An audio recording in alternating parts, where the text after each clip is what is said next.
Vous écoutez Europe 1, il est 9h30. Le journal des médias avec Thomas Joubert. Bonjour Thomas. Bonjour, à la une ce matin, Rafael Nadal attaque Roselyne Bachelot en diffamation. Fais pas ci, fais pas ça, c'est fini. Et puis Cyril Hanouna va battre le record du monde de l'émission la plus longue. Et tout d'abord, on commence donc avec Roselyne Bachelot attaquée en justice par Rafael Nadal. Le joueur de tennis espagnol a porté plainte pour diffamation en France contre la chroniqueuse de D8 et ancienne ministre des Sports. Dans une intervention dans le Grand 8, Roselyne Bachelot avait affirmé que la longue absence de Rafael Nadal en 2012 sur les cours était liée à un contrôle antidopage positif. Cette déclaration avait déclenché une vive réaction de Nadal qui a donc décidé d'attaquer en justice. Il explique qu'il veut empêcher qu'une personne publique puisse lancer des accusations injurieuses contre un athlète sans preuve ni fondement. Le tennisman a déjà annoncé qu'il reverserait les éventuels dommages et intérêts à une ONG ou une fondation.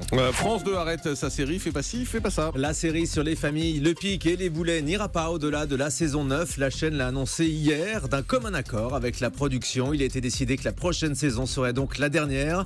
Elle comportera 6 épisodes. Le tournage a commencé hier. Guillaume de Tonquédec, alias Renaud Lepic, s'était préparé à cette fin. Écoutez ce qu'il nous disait au micro d'Europe 1 il y a quelques semaines. Que le thème qui est l'éducation, c'est-à-dire les rapports parents-enfants, va se tarir de lui-même puisque les enfants commencent à quitter le nid familial. Donc la série aura peut-être une fin parce que le thème lui-même touche à sa fin.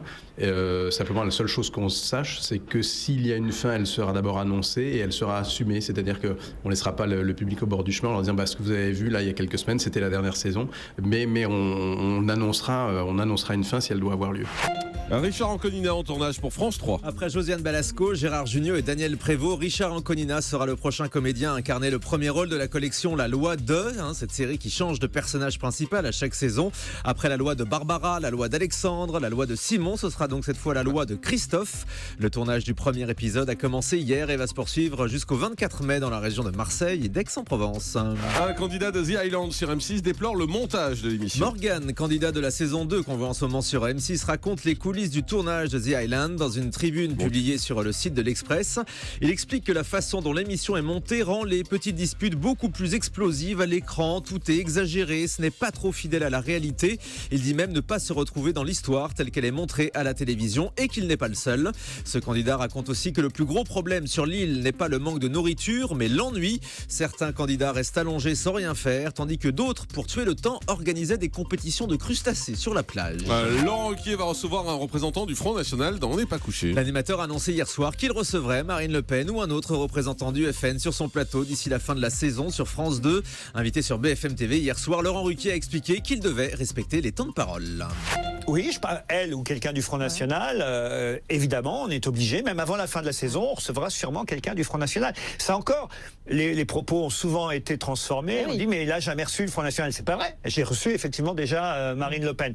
Est-ce que comme tout le monde, je reçois Florian Philippot 3 fois par semaine? Non, ça c'est vrai. Mais ça c'est un choix. En revanche, pour respecter l'équilibre au cours de l'année sur la chaîne, je me dois avant la fin de saison de recevoir quelqu'un du Front National. J'y suis obligé, je le ferai. Et d'ailleurs, j'y ai été obligé la saison passée aussi. On a fait l'invitation. C'est eux qui ont fait le choix de ne pas venir avant l'été.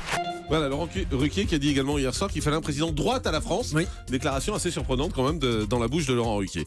Un invité prestigieux pour la dernière de 30 millions d'amis. L'émission animalière va s'arrêter à la fin de la saison sur France 3, vous le savez. Et pour l'occasion, le chanteur Renaud sera le dernier invité. Il a accepté de tourner un reportage avec son chien Sunny. Christophe Maé, invité de la finale de The Voice. Comme chaque année, des artistes confirmés participeront à la finale de The Voice sur TF1. Ils accompagneront les finalistes. Et selon Télé Loisirs, la présence de Christophe Maé est déjà actée. Il avait déjà participé à la finale de la saison 2 de The Voice. Le groupe Altis Media va réunir ses activités audiovisuelles au sein de SFR. Oui, le rachat d'Altis Media par SFR Numéricable sera officialisé demain, mais dès ce matin, Libération confirme ce rapprochement. Les deux groupes sont détenus par le magnat des télécoms, Patrick Drahi, qui va donc regrouper ses activités dans un nouveau groupe audiovisuel qui comprendra notamment BFM TV, RMC, le quotidien Libération, l'hebdomadaire L'Express. Selon les infos du JDD, Patrick Drahi compte aussi lancer de nouvelles chaînes thématiques de sport, notamment pour diffuser la Première Ligue dont il a récemment piqué les droits à Canal+. Ces chaînes devraient s'appeler SFR Sport et être diffusées sur la box de SFR, mais aussi chez les autres opérateurs. On termine avec le chiffre du jour. 24 heures, Cyril Hanouna va rester à l'antenne pendant 24 heures comme d'affilée. d'habitude, non Ça changera pas, oui. Bah oui. Alors là, ce sera du direct. Pendant 24 heures d'affilée, il compte battre le record du monde de l'émission la plus longue. Il a annoncé qu'il allait battre ce record le jeudi 1er septembre prochain en présence d'un membre de Guinness Book. Ce sera donc sur D8. Cyril Hanouna gardera l'antenne de minuit jusqu'au lendemain minuit. Les chroniqueurs et les invités se succéderont autour de lui donc pendant ces 24 heures. Merci Thomas.